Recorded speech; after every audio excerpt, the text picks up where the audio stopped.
Hi guys, welcome back to my channel. Today's video I'm going to be sharing with you a few tips and techniques on how to draw a realistic dog nose like this one that I have drawn here. So if that is something that you're looking forward to doing in your pet portraits, make sure you carry on watching.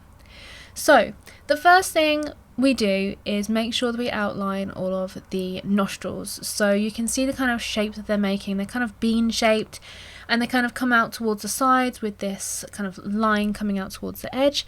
So make sure that I go in with one of my darker pencils. In this case mine was a dark sepia, and I outline the shape and then make sure the shape is all fine. If there's any adjustments I need to make, I can make them, and then I fill them in using a small circular motion and make them really nice and dark. These are often the darkest parts of the nose, so I want to make sure that these are as dark as I can get them before I start on the rest, and that is so that I can adequately judge the tones and how light and dark I need to make everything else.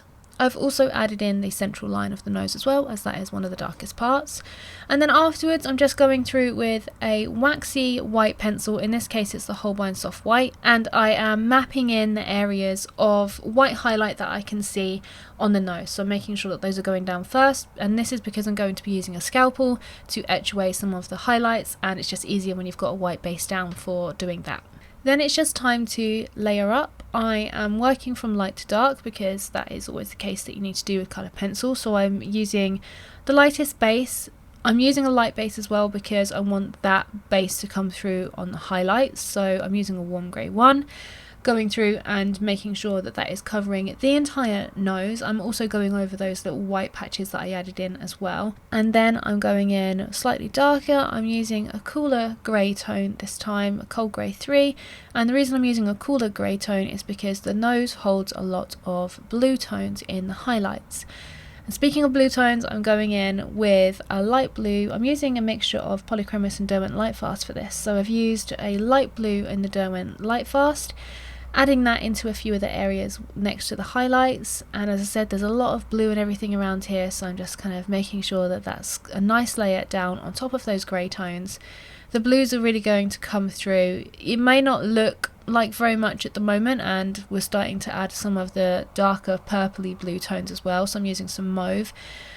When we start to add some more of these tones down, you may be thinking to yourself, how is this going to turn into a realistic nose, because we've got all of these weird kind of undertones. And trust me, you kind of need these undertones in your nose in order to get a really good depth of colour, a realistic look.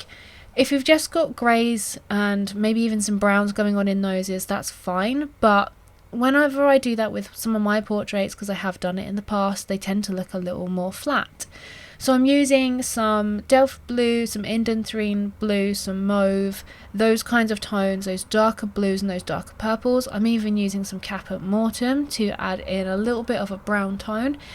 These are really going to enhance the realistic look of the nose, and we'll start to add a lot of the darker colour and the texture over the top, and you will kind of lose a lot of these colours, but because they're there as layers, it helps to, as I said, build that really nice depth of colour. It's also adding more layers to the portrait as well, which helps to smooth out the tooth of the paper and just generally builds a really nice surface for you to add all of your details on.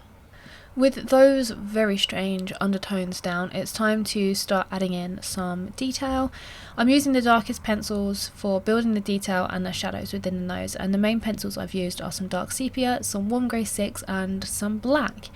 I'm just making sure that I look at the reference photo and I map out where the kind of little marks are in the highlights. So I'm going over those white areas that I've added in. I'm making sure I'm using a really sharp pencil for this, because that is essential. I find that a sharp pencil, when you're working over a waxy white base, using that sharp pencil enables you to get better detail. So when your pencil is slightly blunt, it's a little harder to kind of work through that waxy white base that you've added, but if your pencil is sharp, it punches through there a little bit more and you can get a lot more detail in without having to really increase the pressure on your pencil. So for the nostrils, I have kind of gone around and, as I said, added in little tiny marks and textural details. So I've used some dots, some little round circles to help to fill out everything, and around the actual dark nostril and coming into the centre of the nose, I've used some lines and I've kind of spiralled them around that nostril to make it look as if it's curving in or outwards, however you want to look at it. and I've used those lines coming into the lighter section of the nose and then kind of dispersing them, kind of like I would do a fur line, so lifting the pressure off the pencil as I come more towards the lighter area of the nose. And for the rest of the texture around the left hand side, I've just used really tiny little circles. I've grouped them together, and I've also made sure that I've shaded with a warm grey 6 that darker tone, so built up some of the shadow areas, and then over the top I've used, as you can see now, some dark blue to help to add that blue tone to enhance the shine and the kind of wet look of the nose.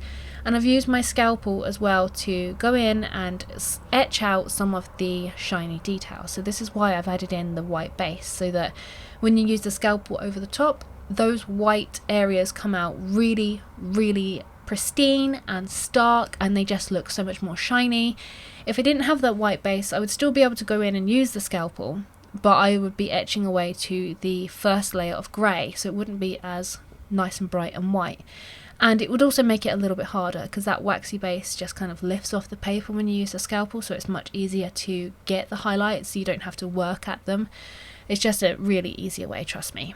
So you can kind of see on the left hand side how realistic it's looking. Now I've added in all the texture, and I've added in all of the little directional areas around the nostril to give it the structure. So I'm just making sure that I've added in lots of little lines, as I said, coming from the nostril to the lighter areas to the middle, adding a little bit of a curve to a line, and also just building in those small circles to build the nose texture is what helps to bring this together. I've used lots of little small circles together, and then I have used a sharp pencil to come in between them to really etch out some of the darker grooves and some of the darker details within the nose. And it also helps to break up the circular texture a little bit, because if you're adding too many circles together, it's going to look very, very strange.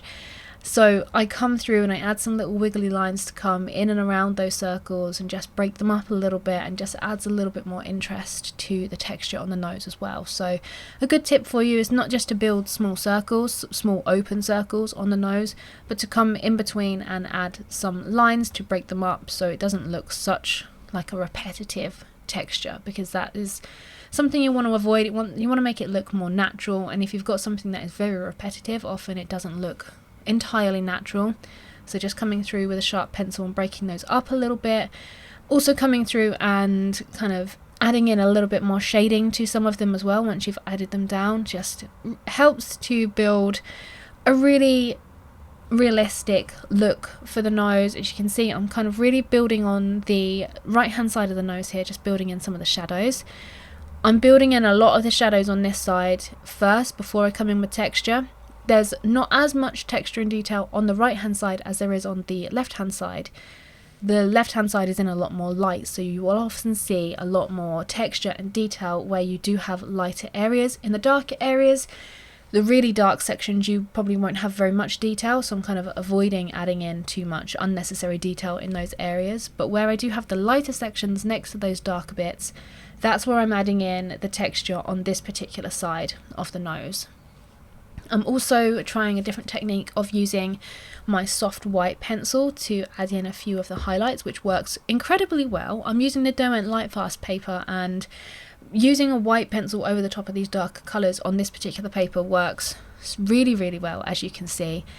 But yeah, that is basically it. I'm just glazing over some of the blue and purple tones to help to build that rich colour once again.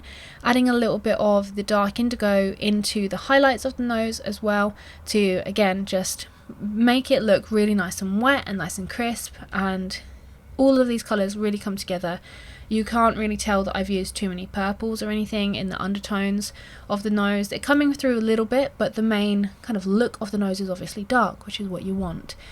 So don't be afraid to add in too many weird colours into the undertones of your nose, because it really does help it, as you can see with this one here. If you do want to follow along with the full in-depth tutorial, it is available on Patreon and to my YouTube membership members as well. But that's pretty much it. I hope you have enjoyed these short tips, and the kind of process that you can see on my nose here is going to help you with your pet portraits. You can gather a little bit of information from it, and yeah, as I say, don't be afraid to add those weird undertones, because it just really adds a nice amount of depth to your drawings, and that depth of colour is really, really important. And it also helps with the contrast as well, because you can get a lot darker by building in those colours and get a nice smooth layer as well. But yeah, that's pretty much it for this video. I really hope you've enjoyed it, and I will catch you guys in the next one. Bye!